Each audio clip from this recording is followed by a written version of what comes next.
Hello. 1 second, please.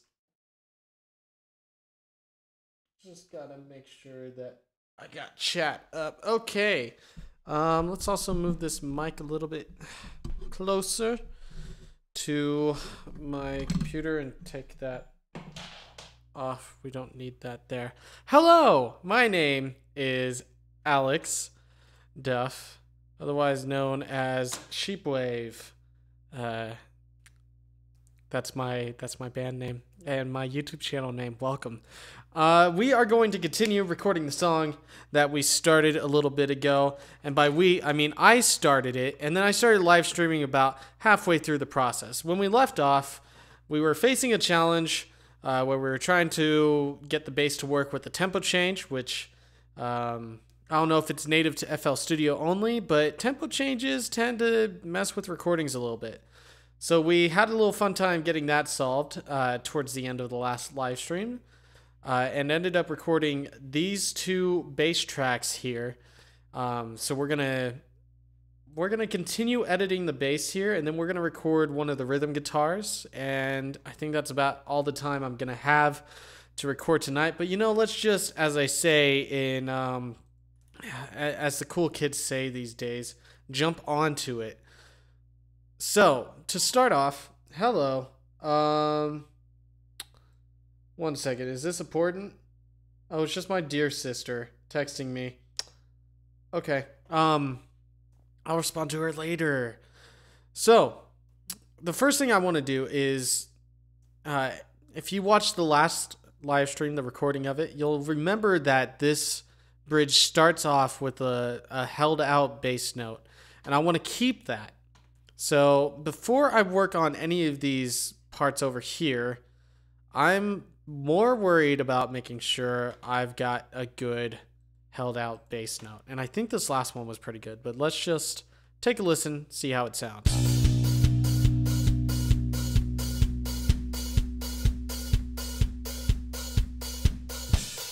Perfect. Yeah, that's all I needed.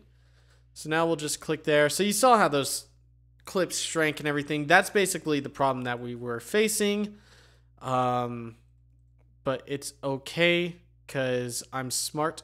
I am a cool person and everybody likes me.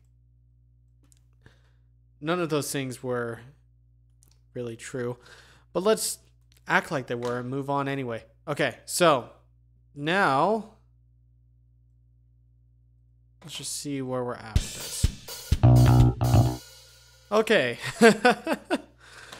So we're already facing a little bit of trouble. And I just realized we're going to be facing this trouble as we record the guitars and the vocals and everything. So, well, the vocals maybe not as much. I don't know. Might be able to get past that.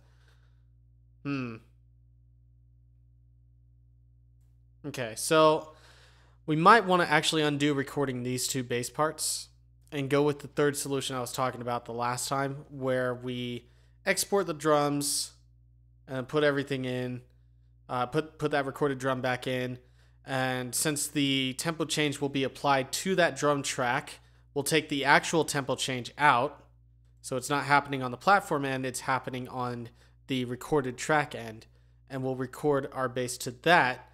That way we don't have to worry about this craziness happening. So basically we're going to record everything from the bridge through the solo, final chorus, and outro on the bass again. So I'm going to actually just get rid of all of these recordings, including that. So let's go ahead and do that. So before we do this, I'm going to just Control S to save. We're going to make sure that the mics aren't armed because I don't want them to be, but I'm going to arm all of the drum tracks to record. I'm going to set them real quick. I'm just going to take note actually of what the volumes are for each of these. So it's -1, -6.3, -3.3, -1.9, and -1.9. The reason I'm doing this is because I'm going to reset the volumes on all of these drum tracks before I export them as separate audio tracks. That way, they are all... Stop it. That way, they are all at their original volume, and then I can mess around with them afterwards, because I like the volume that they are normally at, and I like adjusting further in. I don't know if that really made sense, but basically, we're just going to do things the way I like it, because I like to do things the way I like it. So we're going to go up here. Now that all those are armed to record, we're going to tell it to render the whole thing to WAV files.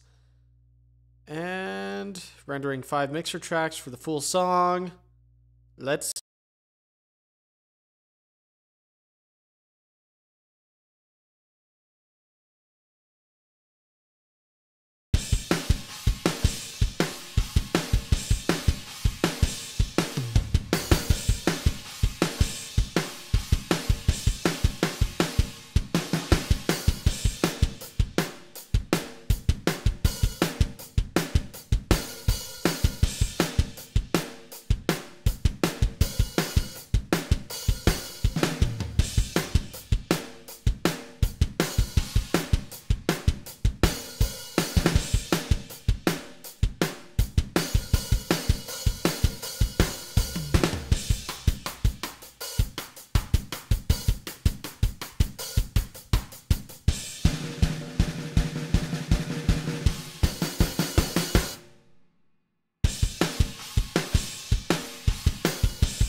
And how about now? Are we back?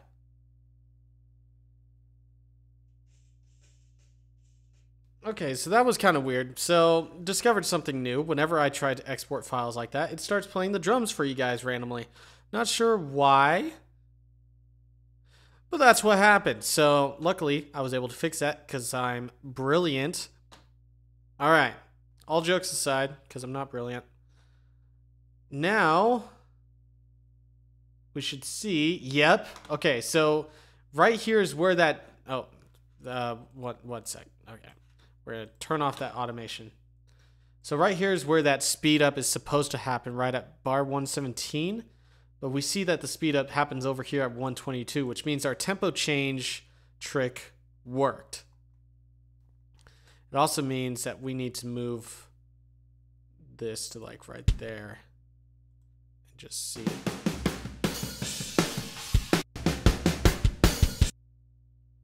So does that...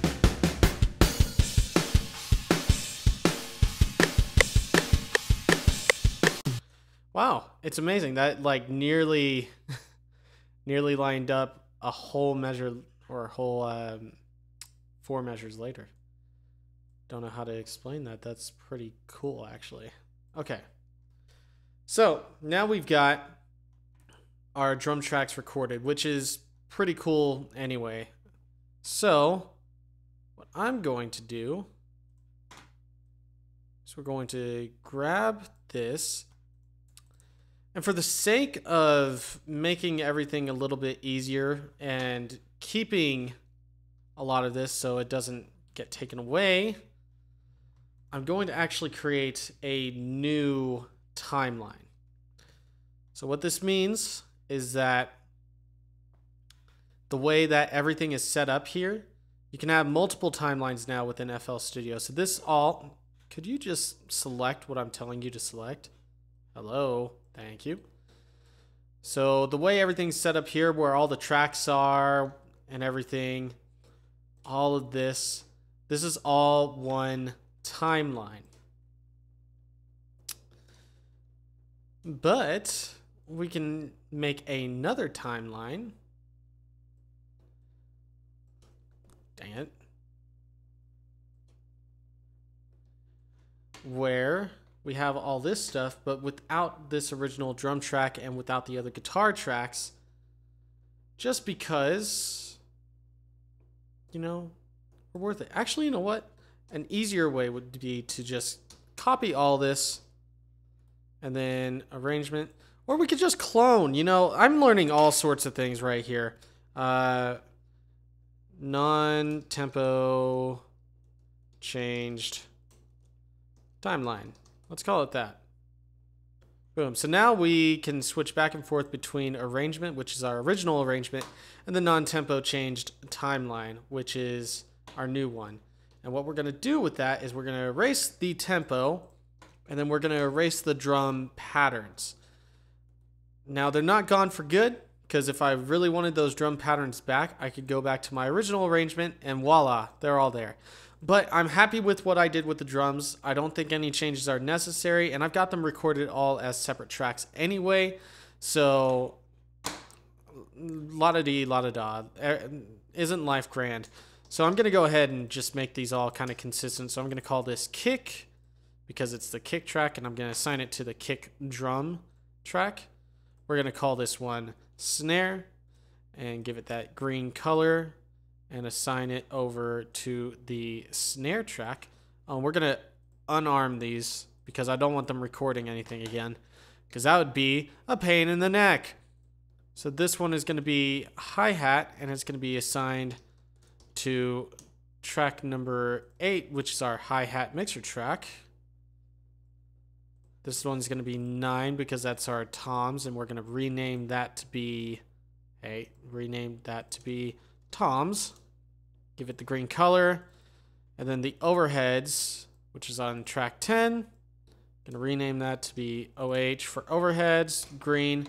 And then we're going to move all these up together, and then move those up to the drums. And voila, we've now got our drums. So we're going to grab our bass again. We're going to start from 2 measures before the bridge, and then we're going to just play all the way through to the end of the song.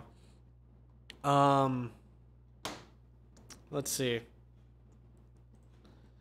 I'm going to grab all these scratch tracks that I made with the guitars, and we're going to move them forward by 4 measures, and let's just hear how that sounds if that lines up, because I'd like to play to these scratch tracks if possible.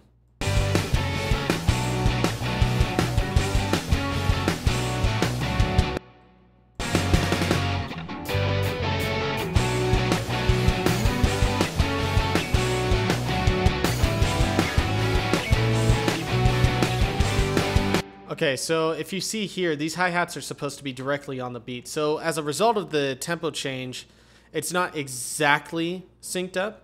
So we're going to offset these scratch guitar parts by just a small little bit. So I'm going to hold down Alt and drag all these parts and try to line it up. It's just over halfway through that last beat.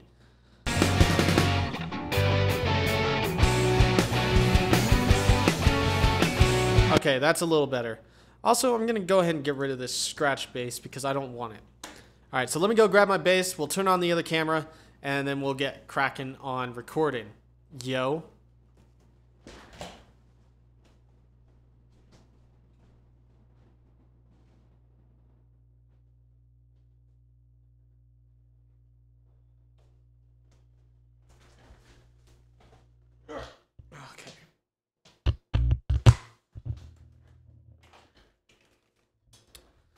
Get my headphones back on. So our bass is already on. We're going to just arm it to record. And we're going to pull up my bass camera. Isn't that nice? I got a little bass camera here. Okay, so we're not going to record with any metronome because a metronome would actually completely throw us off in this instance. We're just going to go from beginning and see what happens.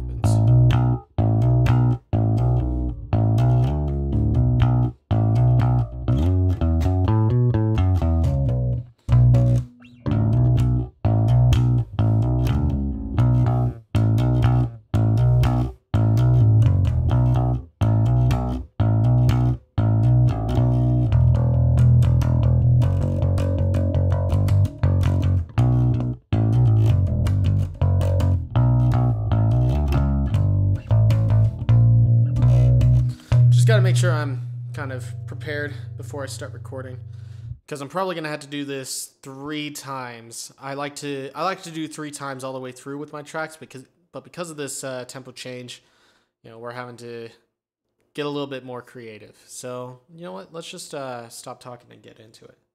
1, 2, 3, 4.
All right, so that's one take out of the way. Let's jump over here and just take a look at it. It looks beautiful, doesn't it? Okay, let's go ahead and get another fun little take going.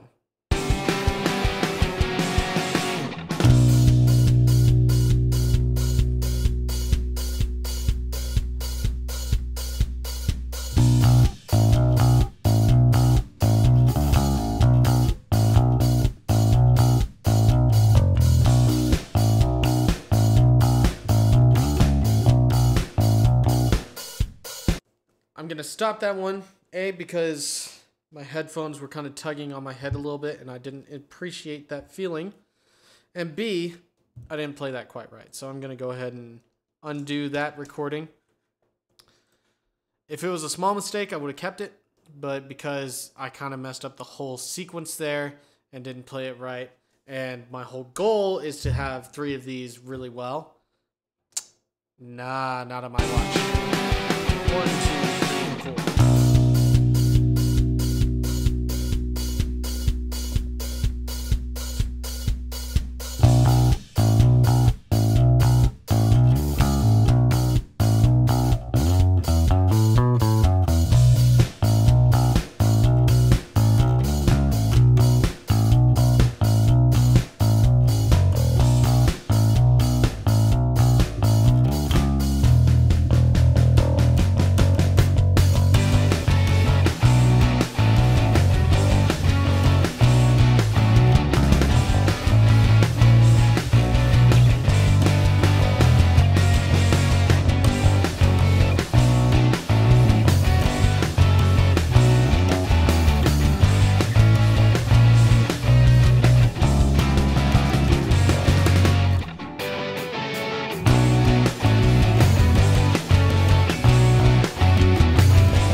All right, cool. Let's get one more take in there. And honestly, I think that should be more than enough for us. My arm's getting tired anyway. Hit that one a little bit late, but I got a good one on the other ones. 2, 3, 4.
Okay, that should be it for the bass. I'm going to put this bad boy up, and then we're going to edit that bass track that we got, or those 3 bass tracks.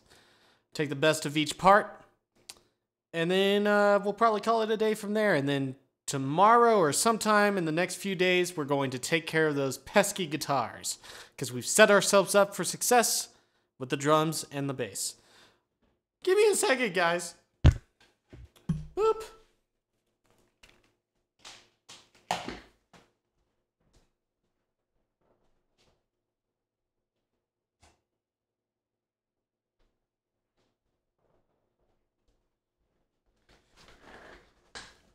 Aren't you glad that you have this camera that just focuses in on my crotch as I sit down? Well, sorry, I'm taking it away from you guys. You shouldn't be looking at that kind of thing anyway. Okay, jokes aside, let's get started. So the first thing, to recap, since I don't know we've actually done any on the live stream. We did some on the test live streams, but I didn't save those. So the idea behind what we're about to do is, you just witnessed it. We went through and recorded the same bass track 3 times over. I may have changed a few things here and there, but you know, that's just how I do it. And the idea is that we're going to go through these and find the ones that have like the best parts and use that in the actual bass track. And it's going to swap in and out between all the best versions of the track. So I'm going to route them all to my bass mixer track and set them to have a crossfade. So it adds that little volume bar there at the beginning and end of each track. So channel settings, crossfade. What's a crossfade? And then we're going to add it to the bass track, which is track number 11. We got one more to do that too. Crossfade. And since we know it's 11, I'm just going to type in 11 there. Boom. So now we've got our 3 basses. They're routing to the correct area. So we're going to unmute this. So this track up here, the second track, is our edited bass line, basically. So I recorded 3... I don't know why I did that. I recorded 3 bass tracks already previous, going through from the very beginning all the way to chorus 2. And I took the best of all those tracks and put them together into this one bass line here. So we're going to just essentially keep that kind of thing going. I remember I didn't like the hit I had for the very beginning of the third take. So we're going to start with the second take and just see how this sounds. cool. It sounded natural the way it started. So I'm not a fan of that hit though. And I think I remember being a fan of the way the third track did that. So let's go ahead and hear how that sounds.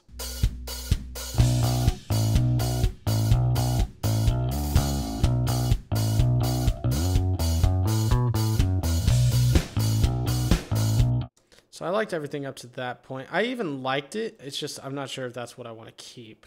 So I'm going to go ahead and investigate around. So what I'm doing here is I'm slicing in between all three of the tracks at the same point. So I'm holding down, if you're familiar with FL Studio, if you use the cut tool, it does this kind of thing normally. If you hold down Shift, it does a straight line like this. And then if you hold down Alt as well, it doesn't connect to the snapping. So you notice how, like, whenever I don't hold down Alt, it sticks only to the grid line. Well, holding down Alt gets rid of you being attached to that grid line, which allows you to make really precision-based cuts and keep everything that you're cutting on the same cut rather than being kind of diagonal.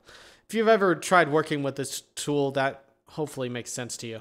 Anyway, let's continue listening. I just want to hear how that sounds going into the second track.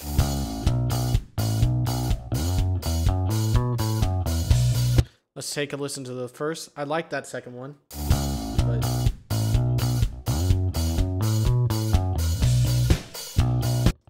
okay, so I liked it except for it going into the end there. So I'm going to just grab a cut there. And let's take a listen to that with the third track. Let's try the second track.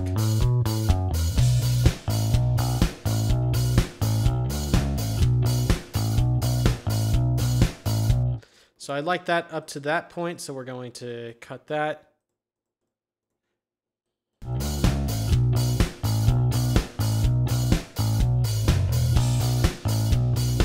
There's a little bit of a weird noise in there. I don't know if I want to keep that.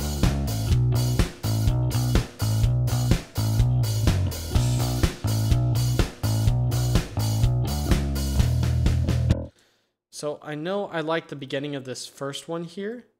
So let's try keeping that and seeing what it sounds like when we go back to number 2.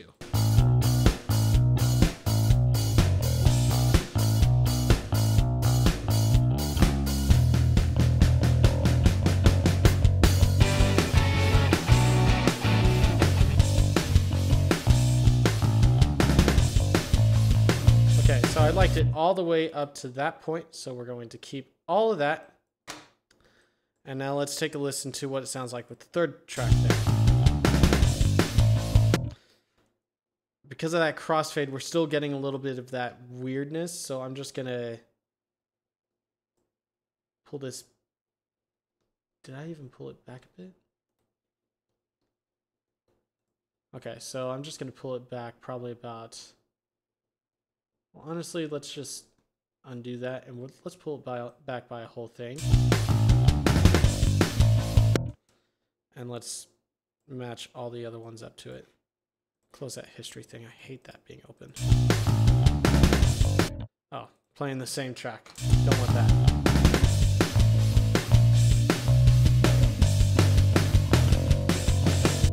So I liked everything up to like around here. So we're going to keep that for our intro, and that should help us.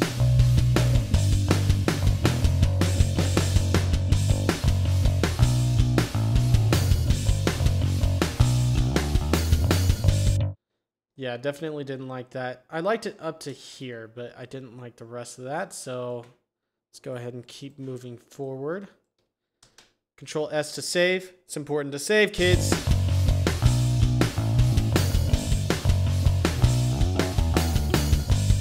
So I like that hit, but I didn't like the beginning. So if hopefully the first one has a good beginning too.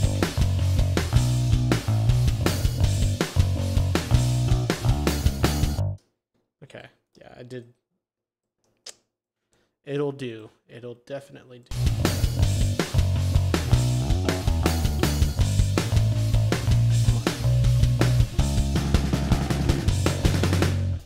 Perfect. So that was perfect for what we needed. Let's go ahead and cut cut there so we can get rid of some of that extra silence that we don't need. Silence and noises. Let's start with track number 2 again. Control S because I like to save. We've only got a little bit English. I don't know how to do it. We only have a little bit of the song left. We got this final chorus and then the outro. So hopefully we don't have to make too many cuts and we can just kind of move on with our lives.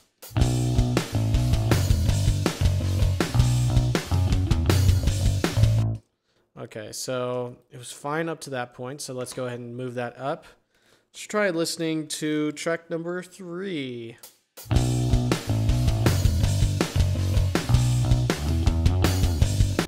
Try track number 1. I hate that I keep resizing that.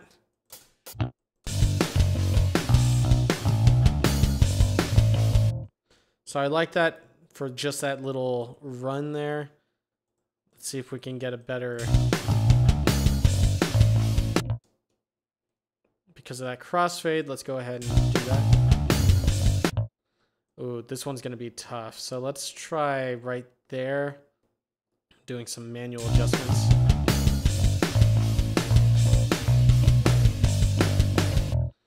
I actually hit those pretty early on that one.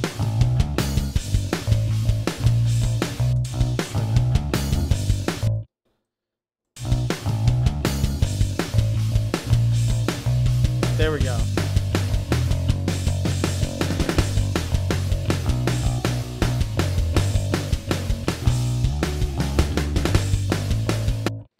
So let's go to that point, keep that, get rid of those. Let's just see what the second one sounds like.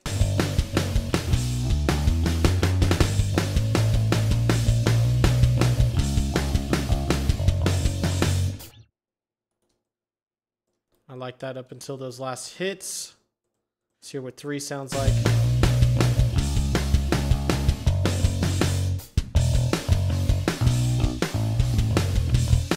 Hit those a little bit fast there, so let's try 2.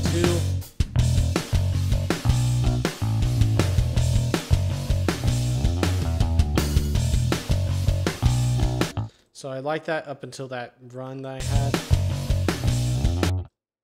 Just because of the way it kind of like slides there. So we're going to grab right there. Let's try 1.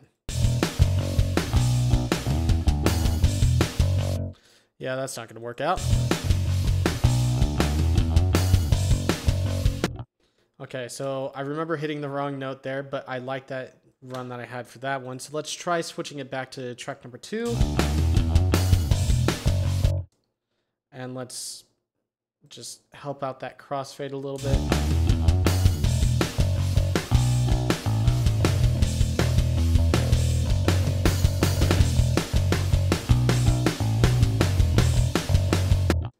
So I liked up to there. I liked the rest of it too. It just felt a little off time. So let's see if we can fix that with one of the other 2.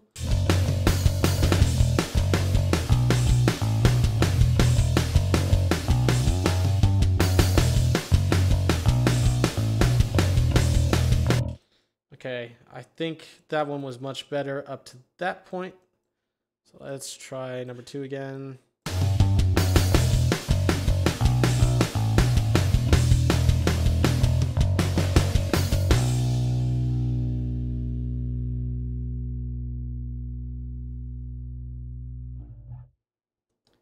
Perfect.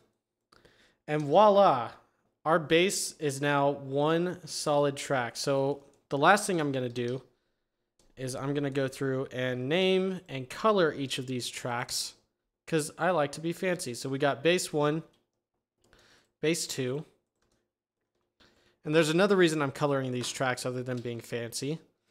And I'll reveal that to you in a second. So we got bass 1, bass 2, bass 3. Moving forward in the song, we have another take that I did to fix a little mistake. So we're gonna call that bass 4. We got another one here, so bass 5. That's supposed to be a 5, and I typed 6 for some reason. Don't know if you guys can see this or not, but you know what? That's just the way the ball bounces. Bass number 6 for this one, color green. And then now we're probably going to have 7, 8, and 9. Because I think we used all 3 of these when we were editing.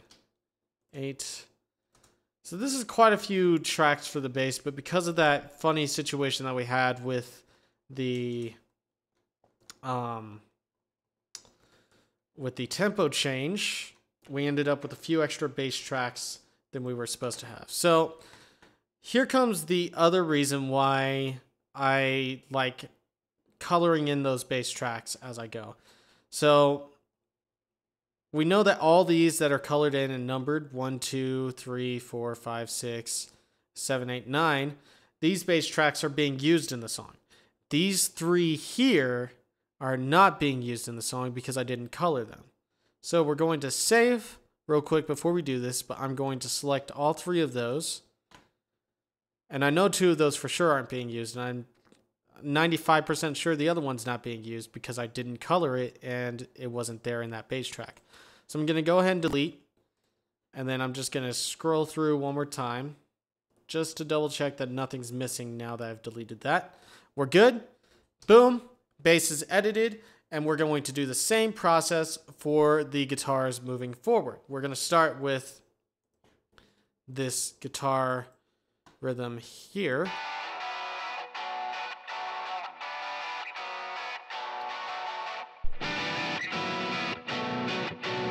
Then we'll do this other guitar on the right. And then we'll do the lead.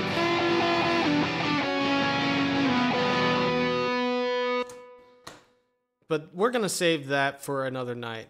In the meantime, I hope that you guys were able to at least catch a couple tips or tricks out of recording live audio with FL Studio, because FL Studio is not natively known for doing rock or alternative or live recording music. It's mostly used for electronic based stuff.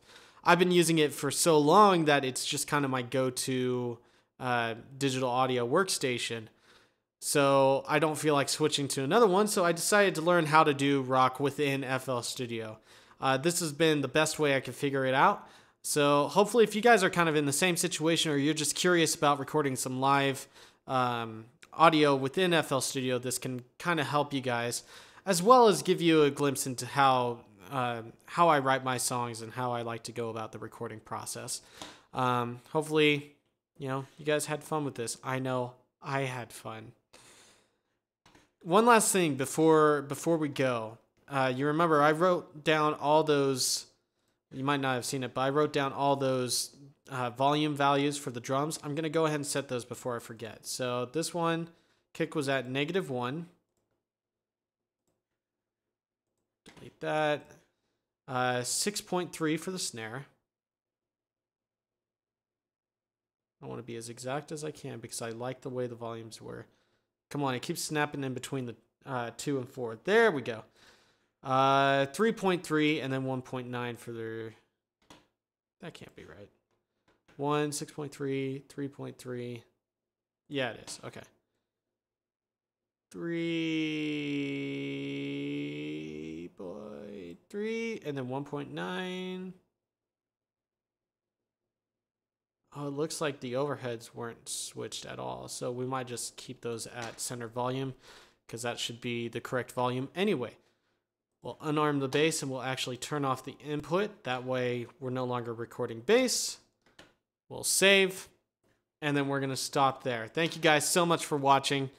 It's been a blast filming and live streaming with no one here in the chat because I am unknown, which is fun. Be sure to like and subscribe if this is the kind of thing that gets your music muscles all twitched for a good working out. And I will catch you guys on Cinemark.com, waiting to buy those Avengers Endgame tickets like I am. Peace out, y'all. In like 3, 2, 1.